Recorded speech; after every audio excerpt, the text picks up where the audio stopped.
All right, guys, today I really need us to do, JAM is in, for those of you writing JAM, for those of you writing WAEC,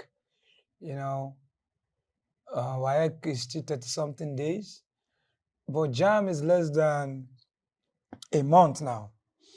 And I'm just going to do these two topics today. We have to ensure we finish these two topics today. We have to. And now, you see, when it comes to adaptation, one thing I need you to get is there are some certain questions they love to ask you guys.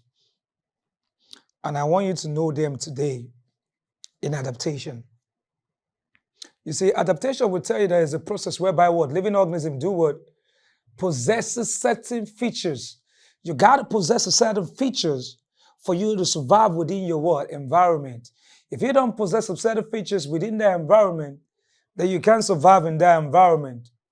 You get me? So that's what adaptation is talking about. So if I break adaptation down for you, adaptation, if you can't see my handwriting, I'll love you talk so that you can see it well. So if we break down adaptation, we can break it into one.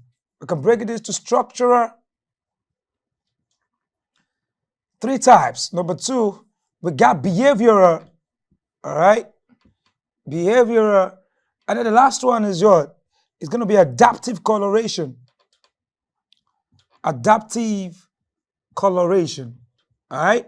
Now, listen. So when somebody tells you that what is adaptation, you got to be smart. Adaptation is going direct. You just tell the person that an organism has to possess a what? A certain features for that organism to what? To survive within that what?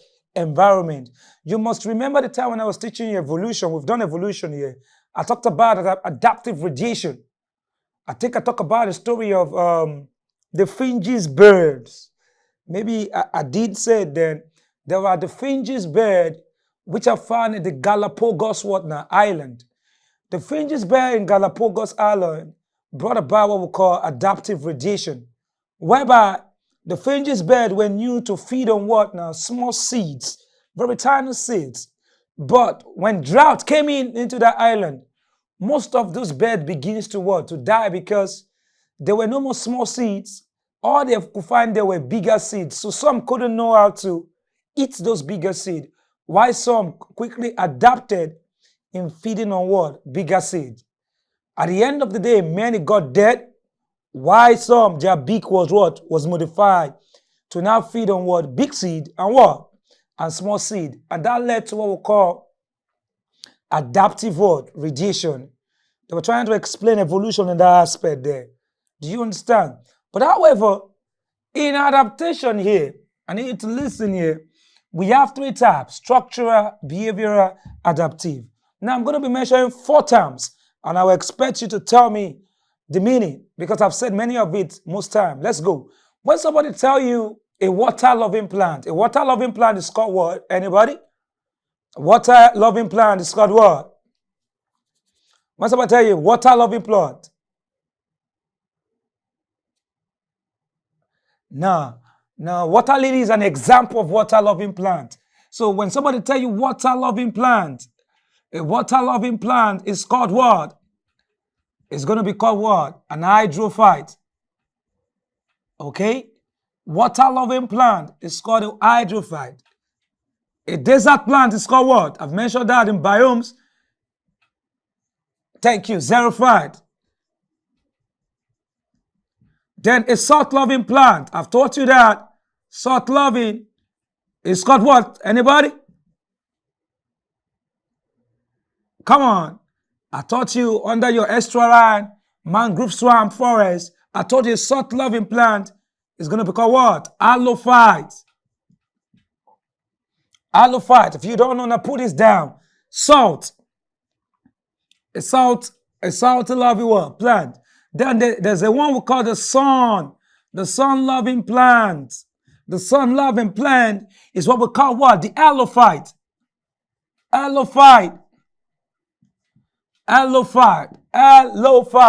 And then there's a one that say a shady plant. A shady plant is called the sciophyte. Shady. A shady plant, that means plant that is full of shade. A shady plant is what we call the sciophyte. The sciophyte. So now all these guys here, they have some certain structural what the features that makes them to adapt within their what? The environment. We're gonna go a little bit faster, but I'm not gonna run too fast. I still take my time, all right? Now listen, I need you to be smart, very smart. What is it when they tell you that what is the structural adaptive or structural adaptation? Is a type of adaptation whereby what living organisms possess some observable. Can I say the structure? It got to be an observable word now. Structure. An observable structure, do you get me? It has to be observable. An observable word, structure that helps that living organism to survive within his what? Environment. It has to be something that I got to see. If I can see it, it helps me to survive within my what? My environment. That's why they call it structural. Are we together now? Now, follow me.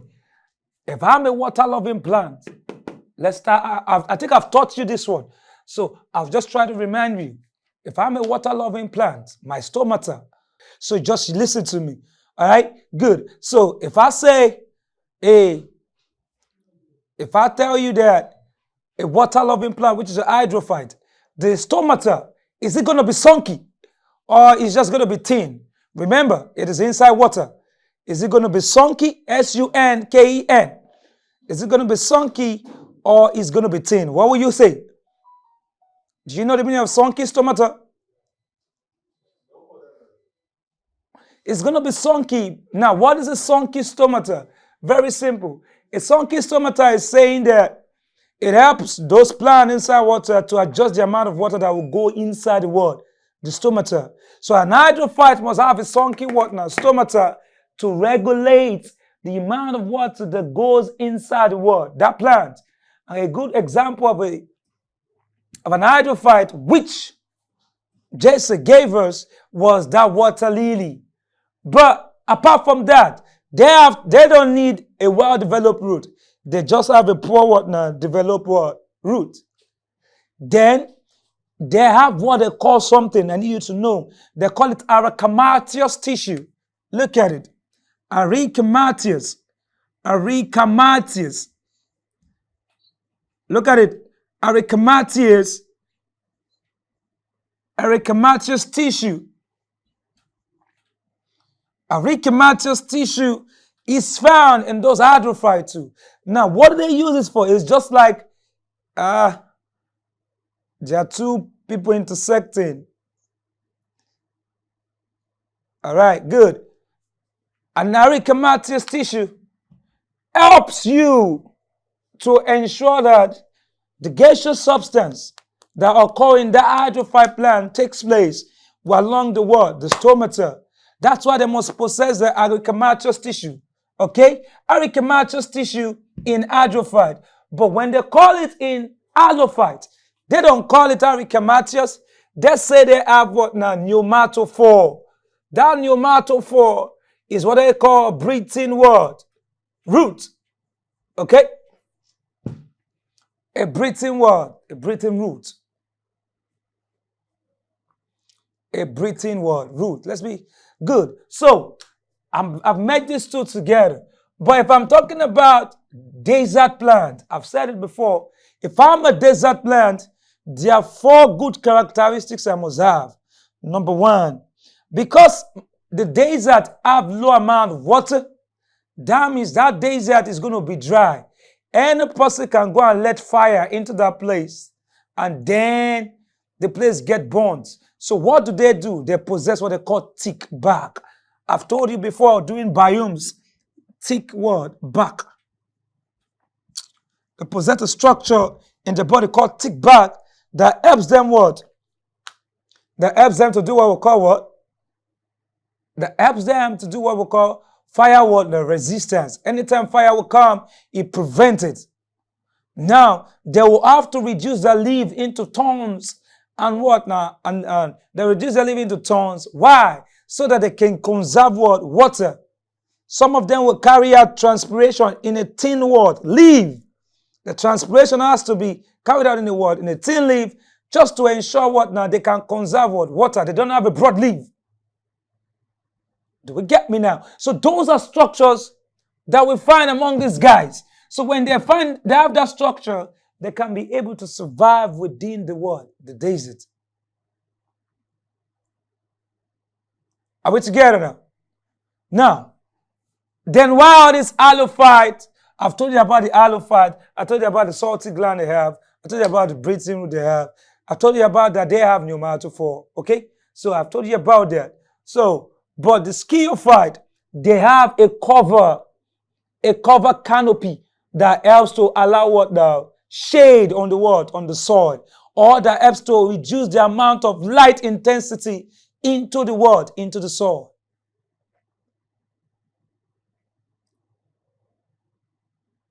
Are we good? Are we good? Now, follow me. These ones, they have wooden trees. So because they have wooden trees, the trees are long, they get a canopy. That canopy prevent high intensity. They also helps to, in terms of what? Water conservation, or to prevent what they call soil erosion, or water erosion. Do you understand now? That's for your what? Your sciophyte. Two things, particularly this sciophyte, is that they can help you to prevent what they call erosion. They can also help you to prevent what now? High intensity of sunlight, which can also burn the what? The soil. Do you get? So that is why they call them what? Shady what now? Shady plant. Now, that's for plants. Let's start talking about Pisces. Your Pisces, example, fish. There is no time. I'll quickly go and sketch the fish, but let's run it through.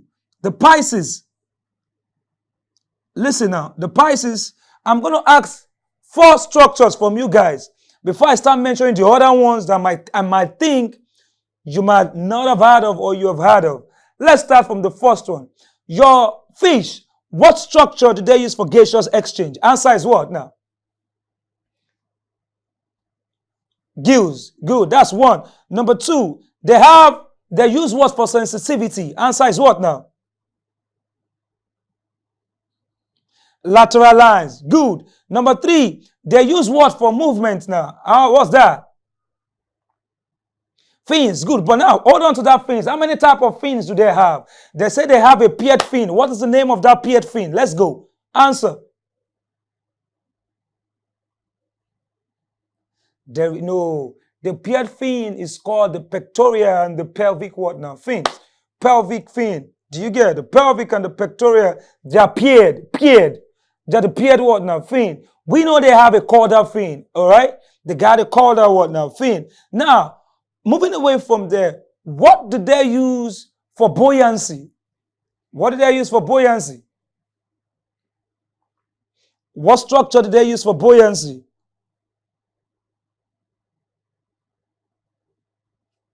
Anybody? What do they now use for easy movement?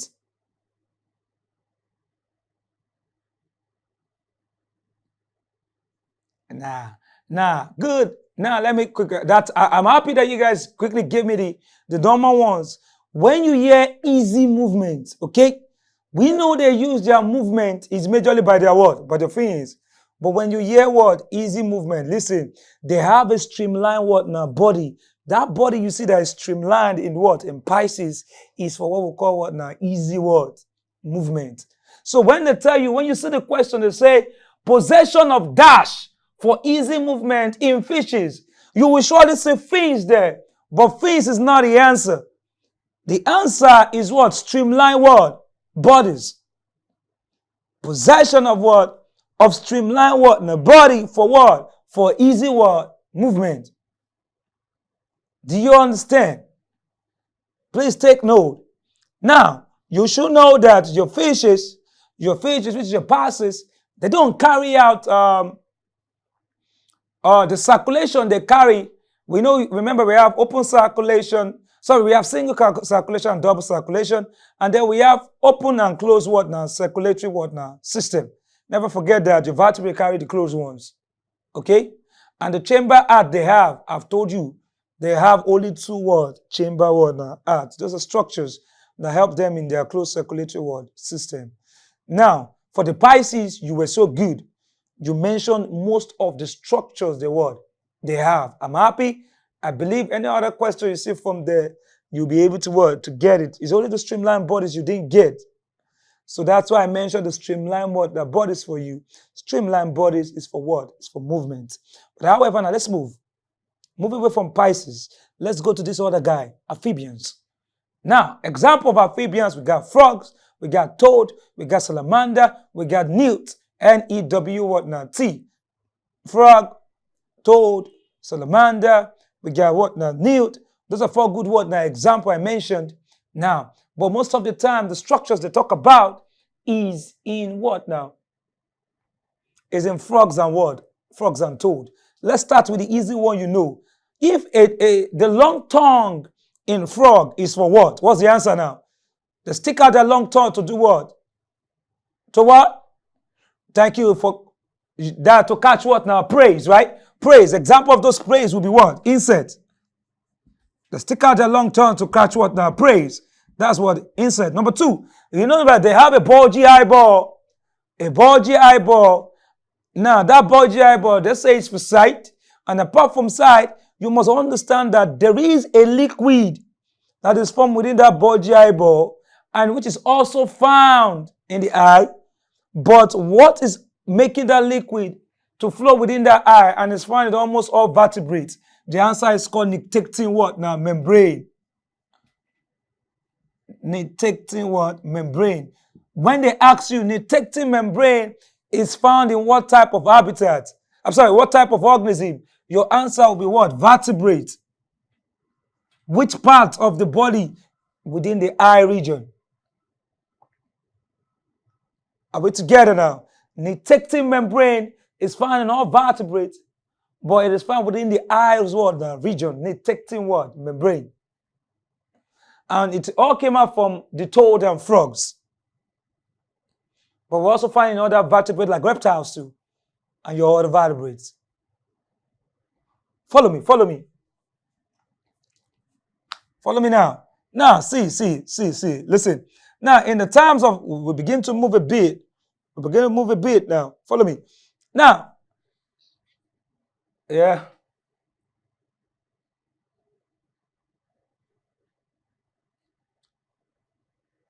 No, listen. Let me repeat myself so you can hear me. Nictitating membrane is found in all what now? Vertebrates. Okay? All vertebrates.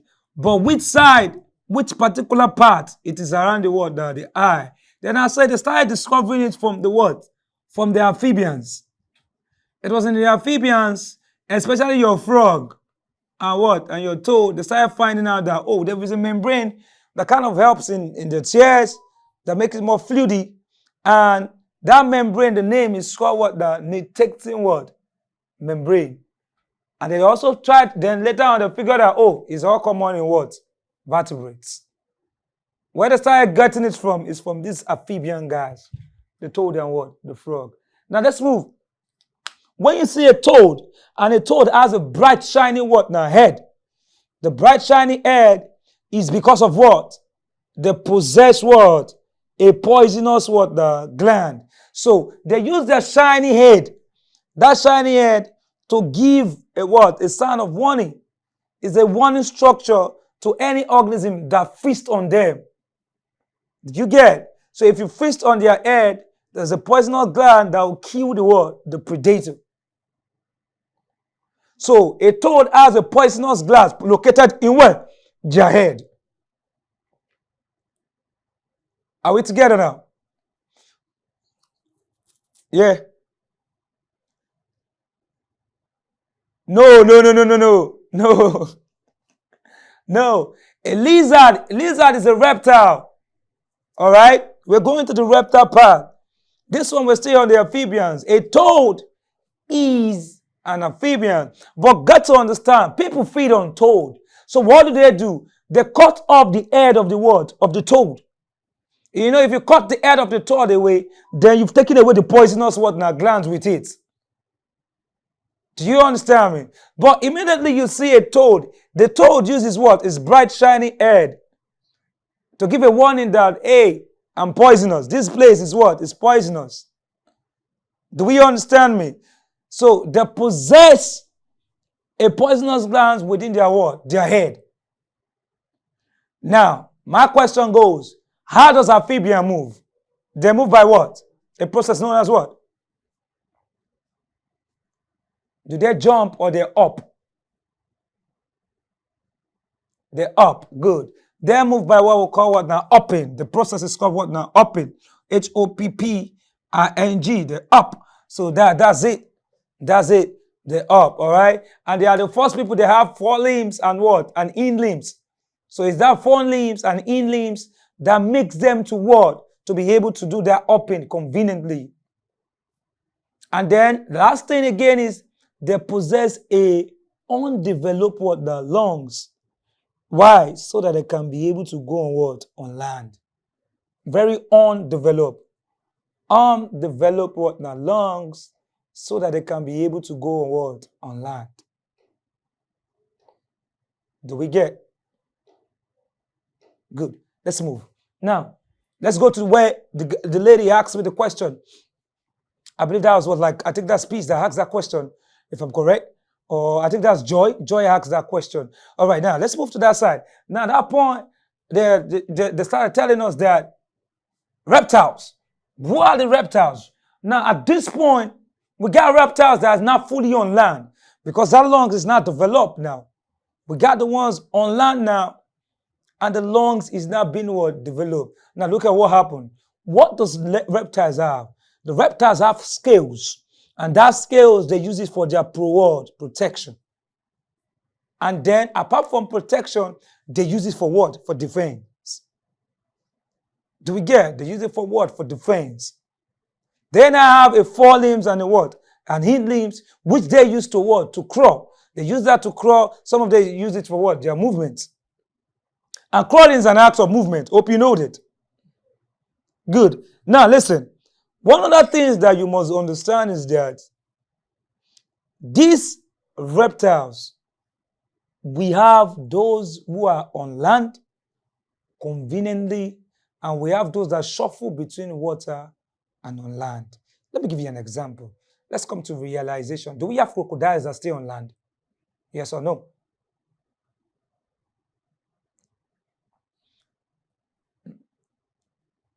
We got crocodiles that stay on land. But the reality is this, crocodiles stay on land and they also go back into the water. We got two of them. Some of them come conveniently to stay on land closer to where the water is. And they are active. You don't go, one thing is that, one thing people tend to say the difference is this. When they are inside the water, they are super active. Let me use that. But when they go on the land a bit to rest, the activity is a little bit low. But that doesn't mean they don't have that dangerous instinct and and behavior. Do I make myself clear now?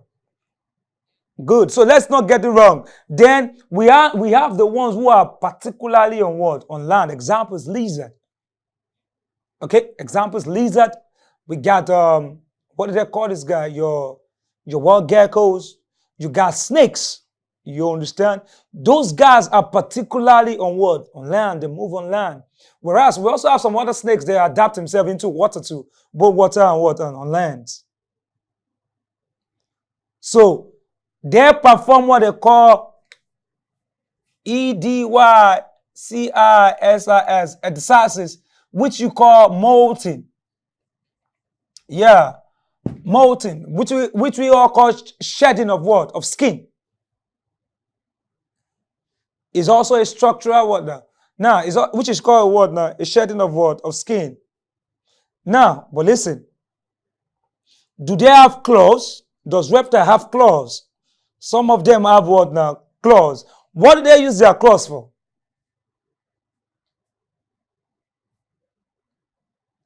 Obviously,